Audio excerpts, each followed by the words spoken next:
নমস্কার শ্রোতা বন্ধুরা, আমি অরণ্যানী অর্পিতা আবারও আপনাদের সঙ্গে দেখা করতে এসেছি বহুদিন পর।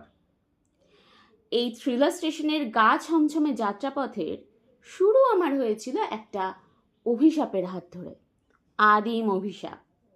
তারপর টুকুস, শীষ এবং শয়তানের শেকড় যেভাবে আপনাদের ভালোবাসা পেয়েছে, উৎসাহ পেয়েছে, তাতে আমি সত্যি আপনাদের কাছে কৃতজ্ঞ।